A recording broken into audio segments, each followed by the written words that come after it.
आइए अब हम उन श्रद्धालुओं के अनुभव जानते हैं जो जगत गुरु तत्वदर्शी संत रामपाल जी महाराज जी से दीक्षा प्राप्त कर चुके हैं तथा उनके द्वारा बताए गए भक्ति मार्ग पर चल रहे हैं। नमस्कार सर। नमस्कार जी। सर आपका क्या नाम है? अनिल कुमार जी। अनिल जी, आप कहाँ से आए हैं? मेरा गांव डाकल है जी, तहसील नरवाना, जिला जींद, हरियाणा से हूँ जी मैं। सर क्या काम करते हैं आप? अभी मेरा प्रॉपर्टी का काम है जी। सर संत रामपाल जी महाराज जी से आपने नाम दीक्षा कब ली? मैंने नवंबर 1994 में ली, नाम दीक्षा ली। उस टाइम मेरी एज केवल 19 साल थी जी। सर संत रामपाल जी महाराज जी से नाम दीक्षा लेने से पहले आप क्या भक्ति साधना करते थे? उम्र छोटी होने के कारण जी मैं वही जो गांव में होती है, खेड़े पे दोग लगाया। एक हमारे गांव के अंदर एक मंदिर बना हुआ गोसाई का, वहाँ दोग पूजा थी। बाकी कुछ हनुमान के व्रत एक आधी बार कर लेते थे। तो सर आपने बताया कि बहुत ज्यादा आप हनुमान जी की पूजा करते थे, व्रत करते थे। ये इतनी भक्ति साधना करने से आपको क्या लाभ प्राप्त हुए? वो मेरा बचपना था जी, उस टाइम तक मेरे को कुछ लाभ नहीं प्राप्त हुआ। उसके बारे में मैंने उस टाइम लगा भक्ति के बारे में कोई इतनी ज्यादा नॉलेज भी नहीं थी। फिर सर आप संत रामपाल जी महाराज जी के शरण में कैसे आए? गांव बरसोड़ा से जयपाल खटकड़ है जी, वो मेरा दोस्त है। उसने गुरुजियों के नाम दीक्षा ली हुई थी। उनके घर पर अखंड पाठ चल रहा था। उन्होंने मेरे को इनवाइट किया। मैंने गुरुजी का सत्संग सुना। सत्संग से मैं प्रभावित हुआ। फिर अगले दिन फिर मैंने सत्संग सुना और मैं उससे फिर प्रभावित हुआ। उसके बाद मैंने ठान ली कि मैंने गुरुजी से नाम दीक्षा लेनी है। उसके 10 दिन बाद फिर एक बरसोड़ा में सत्संग था जिसमें मैंने गुरुजी से नाम दीक्षा प्राप्त की।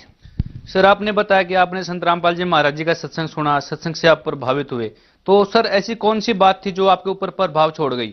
ऐसे कोई भी ऐसी चीज नहीं मिली कि जिसको चारों के चारों जो धर्म है वो मानते हो। मैंने जब गुरुजी का सत्संग सुना और कबीर साहब के बारे में सुना कि एक ऐसे देवता कबीर साहब हैं जिसको हिंदू, मुस्लिम, सिख, ईसाई सभी मानते हैं, जिनका वेदों में, पुराणों में, कुरान में, बाइबल में सभी में इनका वर्णन था। तो ये सत्संग सुनने के बाद मेरे को लगा कि सही जगह ये है, जिंदगी में इससे ऊपर कुछ नहीं मिल सकता। तो मैं इन चीज़ों से प्रभावित होके और फिर मैंने सत्संग में सुना कि देवी देव ये भूत प्रेत वगैरह वगैरह भी ये नज़दीक नहीं लगते, क्योंकि बचपन में बच्चों को डराया जाता है कि भूत ऐसे होता है, प्रेत ऐसे होता है। और एक मेरी माँ के ऊपरी प्राय का दर्द होता था। मैंने वो भी देखा था कि मेरी माँ, अगर मैं नाम लेता हूँ और मेरी माँ को लेके आता हूँ तो इसका भी इलाज हो जाए, इसलिए मैंने गुरुजी की शरण में आया। तो सर आपने बताया कि आपकी माताजी को भूत प्रेत की बाधा थी। तो संत रामपाल जी से नाम दीक्षा लेने के बाद आपकी क्या माताजी की भूत प्रेत बाधा ठीक हुई और आपको क्या लाभ मिले? हाँ जी, मैंने नाम लेने के कम से कम 1 महीना बाद मैंने मेरी माताजी के सामने इस बात का जिक्र किया, लेकिन वो नहीं मानी। उसका रीज़न ये था कि उसने पहले राधा स्वामी से नाम लिया हुआ था कि वहाँ डेरा ब्यास में जाती थी और कम से कम 15-15 दिन तक वहाँ सेवा कराती थी। उसके बाद उसने सरसा से नाम लिया, वहाँ भी उसको कोई आराम नहीं हुआ। काफ़ी सियाणों के पास गई, वहाँ भी कोई आराम नहीं हुआ। मेरी उम्र कम होने के कारण मेरी बातों पर उसने इग्नोर करना शुरू किया। लेकिन मैंने 1-2 बार उनको कहा, माँ एक बार मेरे गुरुजियों के पास चलो, आप देखना। तो मेरे कहने से मेरे साथ चली। वहाँ करसोड़ा भगत कृष्ण के वहाँ पाठ चल रहा था। तो मेरी माता जी ने जिस तरह डंडोत की तो उसी टाइम में इसकी निकली। इसकी निकलने के बाद ही जो भी इसके अंदर थी, भूत प्रेत आत्मा जो भी था, मैं नहीं जानता, वो सब खत्म हो गया। उस दिन के बाद आज तक उनके कुछ नहीं हुआ और संत रामपाल जी की कृपा से वो आज बिल्कुल ठीक है। उन्होंने नाम लिया हुआ है। मेरी माताजी डेरा ब्यास में जाते वक्त भी वो बस में गिर गई थी। तो उसी तरह वो इस चीज से बहुत ही ज्यादा परेशान थी। और जब भी वो मेरे कहने से मेरी माताजी यहाँ सतगुरु रामपाल जी महाराज की शरण में आई तो वो उस दिन से बिल्कुल ठीक है। और उसके बाद भी सतगुरु रामपाल जी महाराज ने तो हमारी जिंदगी में हजारों सुख मिले हैं कि जिसकी मैं गिनती भी नहीं कर सकता। कहते हैं कि धरती का कागज करूं, लेखनी करूं बनराई, समुंदर का स्याही करूं तो भी गुरु गुण लिखा न जाए, कि इतने फायदे हमारे को हुए हैं। उसके बाद मेरा एक्सीडेंट हुआ।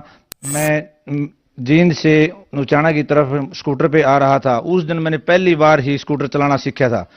तो उचाना के पास एक हनुमान मंदिर है, वहाँ मेरा एक भयंकर एक्सीडेंट हुआ। तो वहाँ मेरे को उचाना हॉस्पिटल में लेके गए तो उचाना हॉस्पिटल वालों ने बिल्कुल जवाब दे दिया। उन्होंने जल्दी जल्दी में मेरे को ये टांके भी इस तरह लगा दिए कि इसे ठीक तो होना ही नहीं है। और उन्होंने जवाब दे दिया बिल्कुल ही कि पहली बात तो 99% ये लड़का बच नहीं सकता, अगर बचेगा तो पागल होगा, क्योंकि मेरे माइंड पे चोट थी ज़्यादा।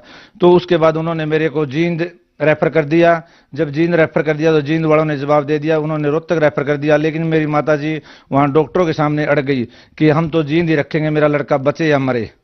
तो मेरी माता को परमात्मा पे विश्वास था, वो वहां से जींद से 1.25 किलो घी की जोत लेके छुड़ानी चली गई, क्योंकि उस टाइम है हम छुड़ाने जाते थे। जिस टाइम मेरी माता जी ने वहां पर जो चढ़ाई, उसी टाइम मेरे दस्त लग गई और जो अंदर खून फूटा हुआ था वो सारा लैट्रिन के द्वारा बाहर निकल गया और परमात्मा की दया से मैं बिल्कुल ठीक हो गया। जो वहां पर डॉक्टर थे वो भी अचंभित थे इस बात से कि ये हो नहीं सकता कि तुम्हारे ऊपर कोई बड़े ही देवी देवता का हाथ है या कोई तुम्हारे साथ बहुत बड़ी शक्ति जुड़ी हुई है जिसके कारण ये ठीक हो गया। और मैं केवल 10 दिन के अंदर ही ऐसा ठीक हो गया कि वहां जींद अर्बन स्टेट में 2710 नंबर कोठी है, सतपाल है पुलिस वाला, उसके वहां पाठ चल रहा था और मैंने पाठ पढ़ा। और उसके बाद एक और प्रमाण है कि मेरी माँ के एक बार है नहीं पूरे शरीर के अंदर रेशा हो गया था, तो डॉक्टरों ने ये कह दिया था कि 95% है नहीं मौत के चांस है, 5% बचने के चांस बड़ी मुश्किल से हैं। मैं मेरी माता जी को लेकर गुरुजिया के पास गया, गुरुजी वहां हॉस्पिटल में जाओ। हमने वापस हॉस्पिटल में एडमिट करा दी। मेरी मम्मी 3 या 4 दिन के अंदर ही बिल्कुल स्वस्थ हो गई। एक बार की बात है कि मेरे मामा जी हैं यहाँ गांव पेटवाड़ के अंदर, उनकी लड़की की मैरिज हुई है ब्रेटा पंजाब में। उस लड़की की उनके सास ससुर के साथ ज्यादा मारपीट करते थे उसके सास ससुर, तो मेरे मामा जी का लड़का यहाँ से मेरे साथ चला गया। मेरे पास गाड़ी थी वैगनार, तो वहां जिस तरह गए तो उनकी आपस में कहा सुनी हो गई और मेरे मामे के लड़के ने उसके ससुर का सिर पाड़ दिया।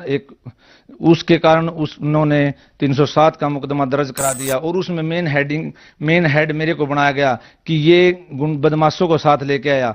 तो पुलिस मेरे पीछे भागी, तो मैं उस नाइट में बाहर रहा और जिस एक नाइट में बाहर रहा, नाइट में सुबह सुबह आते ही मैंने 3 बजे जिस तरह घर में आया तो मैंने परमात्मा बंदी छोड़ सतगुरु रामपाल जी कबीर साहब के सामने जोत लगाई और मैंने अपने मन की अर्ज की।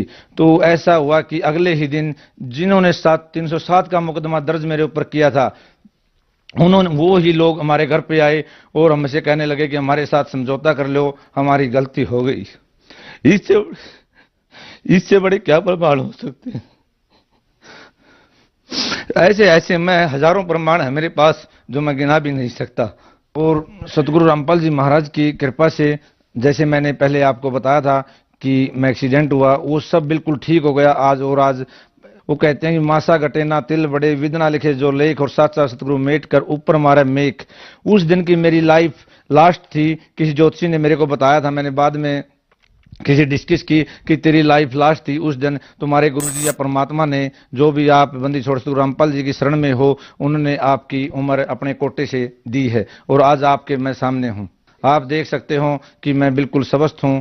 जो ये निशान है ये आप देख सकते हो, मेरी जीभ भी कटी हुई है, वो बिल्कुल ही 2 इस तरह शरीर के टुकड़े टुकड़े हो गए थे, ऐसे फट गया था। ये बिल्कुल यहाँ नाक पे अभी भी निशान है और ये जीभ भी कट चुकी थी। सर, हमने मीडिया में सुना है कि संत रामपाल जी महाराज जी का और आर्य समाजियों का कुछ ऐसा विवाद हुआ था जिस कारण क्रोथा कांड और बरवाला कांड हुआ था। आर्य समाजियों ने संत रामपाल जी के आश्रम के ऊपर कुछ ऐसा आक्रमण करवा दिया था, इसके पीछे क्या सच्चाई है? सतगुरु रामपाल जी महाराज ने हमेशा ही सच्चाई को दर्शाया है।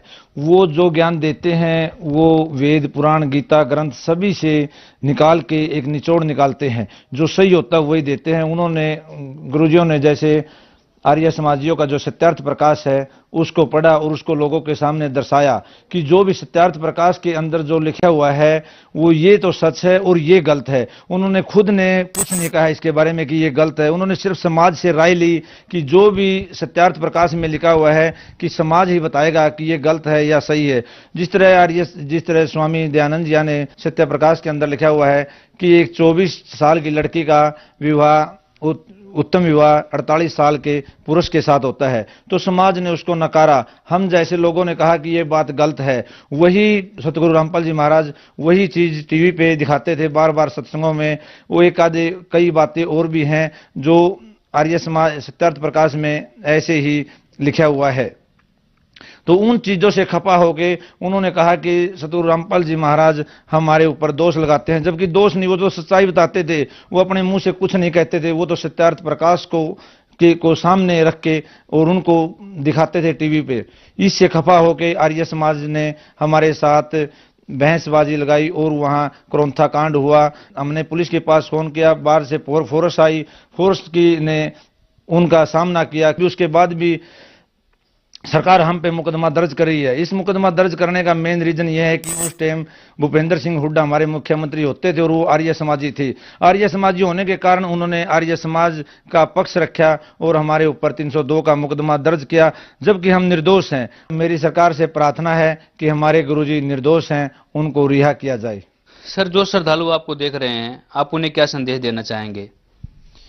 जो श्रद्धालु या आम जनता या भगत जन मेरे को देख रहे हैं, मैं उनको संदेश तो नहीं दे सकता, उनसे एक प्रार्थना कर सकता हूं कि जो हमारा शरीर है ये अनमोल है, इसकी कोई कीमत नहीं होती। मनुष्य जन्म बार बार नहीं मिलता, 84 लाख जुड़ने के बाद एक बार मिलता है। ये अगर इस जन्म को हमने ऐसे ही बर्बाद कर दिया तो हमारा मनुष्य जन्म का कोई फायदा नहीं। अपना पेट तो जानवर भी भरते हैं। हमारा उद्देश्य इस जीवन को पार उतारना है जिसके लिए हमने जन्म लिया है, और इसके लिए हमें किसी संत की शरण में जाना पड़ेगा और हमने ये देखना है कि कौन संत सही है जो हमें पार उतार सके यहाँ से, और जो हमारे जिंदगी में जो विवादाएं आती हैं उनको भी टाल सके। तो उसके लिए हमारे पास एक ही संत, हमारी नज़रों में मैंने भी कई बार कई जगह देखा, एक ही संत है, वो हैं सतगुरु रामपाल जी महाराज।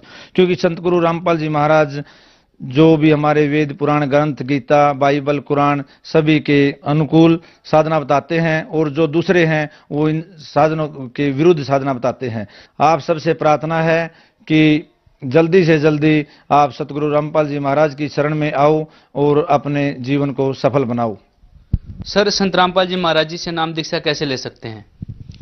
सतगुरु रामपाल जी महाराज से नाम दीक्षा लेने के लिए आप सभी के घर में टीवी हैं, आप टीवी तो देखते ही हैं, जैसे साधना चैनल है, ईश्वर चैनल है, और भी अन्य चैनल हैं जिन पे सतगुरु रामपाल जी महाराज का सत्संग आता है।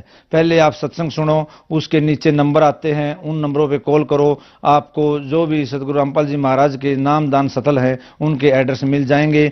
आप वहां पर जाके नाम दीक्षा प्राप्त कर सकते हैं। धन्यवाद सर। Thank you.